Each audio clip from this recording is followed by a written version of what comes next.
আলফা স্বাধীনৰ মুখ্য সেনাধ্যক্ষ পৰেশ বৰুৱাক তলব 11 আগষ্টৰ পুৱা 10 বজাত গুৱাহাটীত হ'ব লাগিব হাজিৰ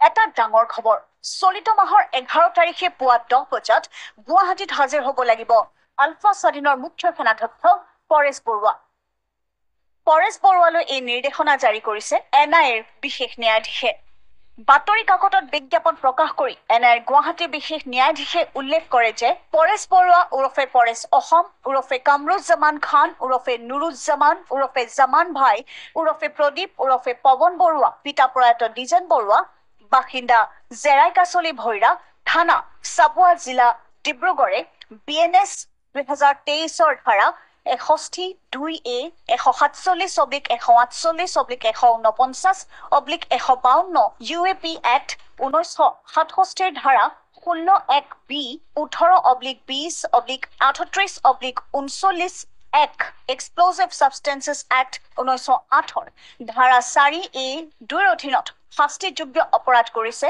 বা কৰা বুলি সন্দেহ কৰা হৈছে সেয়েহে জাৰি কৰা গ্ৰেপ্তাৰী পৰৱানাত কোৱা হৈছে যে পৰেশ বৰুৱা পলাতক হৈ আছে সেয়েহে এই বিজ্ঞাপনৰ জৰিয়তে পৰেশ বৰুৱাক এনআইএৰ গুৱাহাটীস্থিত বিশেষ ন্যায়াধীশৰ আদালতত অহা 11 আগষ্টৰ পুৱা 10 বজাত হাজিৰ হ'বলৈ নিৰ্দেশ দিয়া হৈছে উল্লেখযোগ্য যে বহিৰাষ্ট্ৰৰ ভ্ৰাম্যমান শিবিৰত বাহৰ পাতি সুদীৰ্ঘকাল সশস্ত্ৰ সংগ্ৰাম অব্যাহত ৰখা পৰেশ বৰুৱা আৰু আলফা স্বাধীনৰ বিৰুদ্ধে ৰুজু হৈ আছে এনেবোৰ গোচৰ উক্ত গোচৰৰ শুনানিৰ বাবে বিভিন্ন সময়ত আদালতে পৰেশ বৰুৱাক হাজিৰ হ'বৰ বাবে এইদৰে বিজ্ঞাপন প্ৰকাশ কৰি আহিছে এইবাৰো এনআইএৰ বিশেষ আদালতে এই বিজ্ঞাপনৰ জৰিয়তে পৰেশ বৰুৱাক আদালতত হাজিৰ হ'বলৈ নিৰ্দেশ দিছে আলফা স্বাধীনৰ মুখ্য সেনাধ্যক্ষ পৰেশ বৰুৱাক তলব 11 আগষ্টৰ পুৱা 10 বজাত গুৱাহাটীত হ'ব লাগিব হাজিৰ চলিত মাহৰ 11 তাৰিখে পুৱা 10 বজাত গুৱাহাটীত হাজিৰ হ'ব লাগিব আলফা স্বাধীনৰ মুখ্য সেনাধ্যক্ষ পৰেশ বৰুৱা পৰেশ বৰুৱালৈ এই নিৰ্দেশনা জাৰি কৰিছে নিয়াৰ বিশেষ ন্যায়াধীশে বাতৰি কাকতত বিজ্ঞাপন প্ৰকাশ কৰি নিৰ্দেশনা দিয়াৰ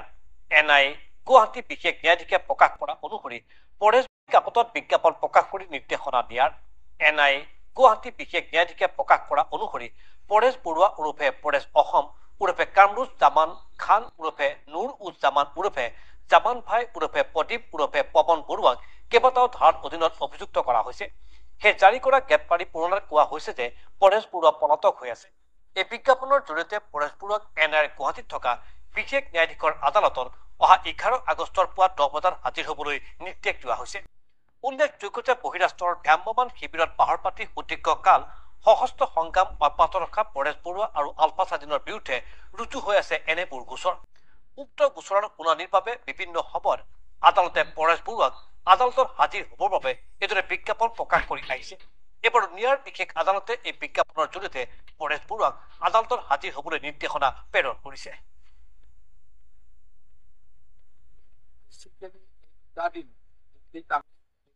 অলপ সময় খৰচ কৰি আছো যে আমাৰ আলফাৰ যিটো পৰেশ বৰুৱাৰ যিটো গ্ৰুপ যাক আমি স্বাধীনতা বিচৰা সংগঠন বুলি কওঁ তেওঁলোক আৰু আলোচনাপন্থী আলফা দুইটাই একেলগে আলোচনাৰ বাবে আগ্ৰহী আৰু বহুত সময়ত পৰেশ বৰুৱা ডাঙৰীয়াই কৈছে যে আলোচনাপন্থী সকলৰ কি হয় মই চাই লওঁ এতিয়া আলোচনাপন্থী আলফাৰ এটা মেজৰ ডিমাণ্ড আছিল যে অসমৰ বিধানসভা সমষ্টিবিলাক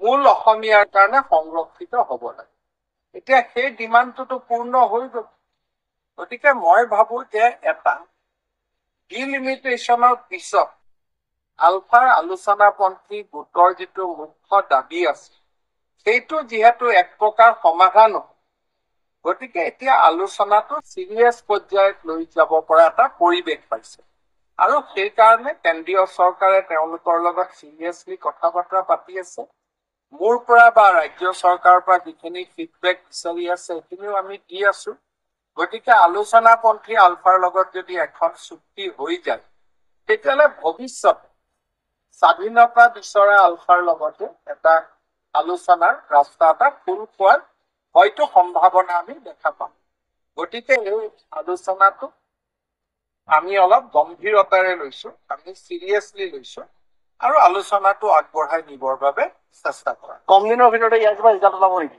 এইটো যিটো আলোচনা চলি আছে, বিষয়বিলাক খুব কম দিনৰ ভিতৰতে ওলোৱা বিষয় নহয়, কাৰণ এইবিলাক বিষয়ৰ লগত আনুষংগিক বহুত কথা সোমাই থাকে।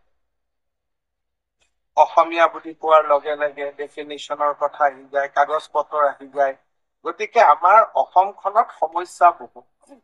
সেইকাৰণে লাহে লাহে লাহে লাহে কৰিব লাগিব। কিন্তু আমি যেনেকে বড়ো কাৰ্বি কৰিলো, এইটোতো এদিন নহয় এদিন কৰিবই লাগিব। গতিকে এটা আলোচনাৰ প্ৰক্ৰিয়া এটা ভাল ধৰণে আগবাঢ়িছে আৰু সেইটো মই ভাবো যে পজিটিভ হিচাপে আমি ল'ব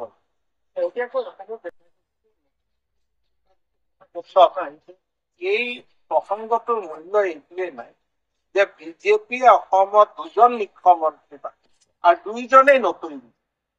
গতিকে বিজেপিৰ অন্তৰ ইমানেই উদাৰ যে বিজেপি অসমত 2জন মুখ্যমন্ত্ৰী দিছে আৰু 2জনেই নতুন বিজেপি দিছে।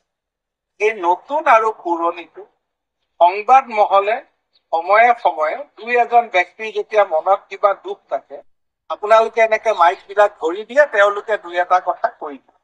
যদি বিজেপিৰ নতুন পুৰণি থাকিলহেঁতেন, সৰ্বানন্দ সোণোৱাল বা হিমন্ত বিশ্ব শৰ্মা মুখ্যমন্ত্ৰী হ'ব পাৰিলেহেঁতেন, বীৰেন সিং মুখ্যমন্ত্ৰী হ'ব পাৰিলেহেঁতেন, পেমা খাণ্ডু মুখ্যমন্ত্ৰী হ'ব পাৰিলেহেঁতেন, শুভেন্দু অধিকাৰী পশ্চিমবংগৰ বিধানসভাৰ বিৰোধী দলপতি হ'ব পাৰিলেহেঁতেন, এছ.আৰ. বোম্মাই কৰ্ণাটকৰ মুখ্যমন্ত্ৰী হ'ব পাৰিলেহেঁতেন।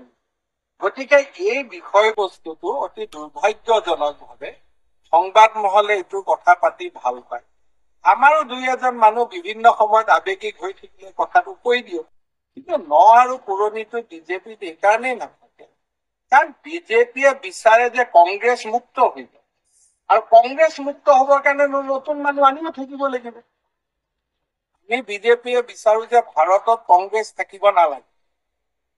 যদি কংগ্ৰেছ থাকিব নালাগে, নতুন মানুহটো বিজেপিত আহি থাকিব লাগিব, আৰু নতুন মানুহ বিজেপিত আহিলেহে সনাতন শক্তিশালী হব, সভ্যতা শক্তিশালী হব। নৰেন্দ্ৰ মোদী ডাঙৰীয়াই নিয়ম কৰি দিছে, নাড্ডা ডাঙৰীয়াই নিয়ম কৰি দিছে যে মিছ কল মাৰক আৰু বিজেপিত সোমাক, যাতে কংগ্ৰেছ মুক্ত হৈ যায়। সেইকাৰণে 2014 চনৰ নৰেন্দ্ৰ মোদীৰ ৰাজনীতিত ৰাষ্ট্ৰীয় প্ৰেক্ষাপটত অহাৰ পিছতেই নতুন পুৰণিটো নোহোৱাই হৈ গল, যে যাতে সকলো আহিব পাৰে আৰু কংগ্ৰেছ মুক্ত হব পাৰে। কিন্তু আপোনালোকে নতুন পুৰণিটো উলিয়াই থাকে যাতে নতুন মানুহ বিজেপিত নাহে আৰু কংগ্ৰেছ মুক্ত নহয়। কংগ্ৰেছেটো ল'বই, কাৰণ আৰু পুৰণি শব্দটো যেতিয়া ওলাই থাকে তেতিয়া কংগ্ৰেছৰ মানুহ বিজেপিত নাহিব, তেতিয়া কংগ্ৰেছটোৱে কেণ্ডিডেট পাব। গতিকে কংগ্ৰেছৰ কাৰণে এইটো যুক্তিপূৰ্ণ কথা, নতুন পুৰণিটো কংগ্ৰেছৰ শ্লোগান হয়, কাৰণ সেইটোৱে কংগ্ৰেছৰ অমৃত কোঠা। কাৰণ পুৰণি বুলি কৈ থাকিলে যিখিনি মানুহ ৰাজীৱ ভৱনৰ পৰা কংগ্ৰেছত জইন কৰিব খোজে, তেতিয়া তেওঁলোকে মিটিঙত কব, এই তহঁতি জইন নকৰিবি দে, দেখিছ নহয় জইন কৰা কেইটাৰ অৱস্থা। তেতিয়া জইন নকৰিব, জইন নকৰিলে কংগ্ৰেছ হৈ থাকিব। সেইকাৰণে it is a Congress sponsored এটা গেম এটা। আৰু অমিত শ্বাহ ডাঙৰীয়াই আপোনালোকক এটা কথা কোৱাটো আপোনালোকে পাহৰি যাব নালাগে। শংকৰদেৱ কলাক্ষেত্ৰত নেডাৰ মিটিং হৈছিল, আৰু মিটিঙত কৈছিলে অমিত শ্বাহ ডাঙৰীয়াই যে বিজেপিত অহা নতুন বিলাক যেনেকে চাহত চেনি মিক্স হৈ যায় তেনেকে মিক্স হৈ গৈছে। গতিকে ইয়াৰ পিছতো যদি আপোনালোকে কথাটো উলিয়াই থাকে, তাৰতো কোনো উত্তৰ নাই। CWCৰ মেম্বাৰশ্বিপ পোৱাৰ পিছত গৌৰৱ গগৈ গুৱাহাটীত এটা কথা কৈছে যে হিমন্ত শৰ্মাৰহে পাৰ্টি বিজেপি বুলি তেওঁ এই ধৰণৰ কথা এটা কৈছে। মই বাক্সা লৰা কথাটো মানিছো, 2024 চনৰ বাক্সা লৰা হয়, মনত আহে তাকে কথা কৈ, এইবিলাক কথা কৈ লাভ নাই। কাৰণ এতিয়াও কংগ্ৰেছ কি বুজে, কংগ্ৰেছ মানে কি, তেওঁলোকৰ সম্যক ধাৰণা এতিয়াও নাই। আজিৰ দিনত CWC মেম্বাৰ আৰু ক্লাবৰ মেম্বাৰৰ ভেলু একেটাই। CWC মানে কি, এইটো ক্লাবৰ মেম্বাৰৰ এটা বস্তু এটাই, এইটোৰ আজি কি দিনত ভেলু আছে মোক কওক। দিলীপ শইকীয়া আমাৰ ৰাষ্ট্ৰীয় মহামন্ত্ৰী হৈছে ৰুলিং পাৰ্টি, তেতিয়াওতো তেওঁ আহি ইমান ডাঙৰ ডাঙৰ কথা কোৱা নাই, কৈছে জানো? গতিকে CWC মেম্বাৰ এটা ক্লাবৰ মেম্বাৰ ধৰণৰ। মই আধা চিনি নাপাওঁ, 22 বছৰ কংগ্ৰেছ থাকি, ইমানৰ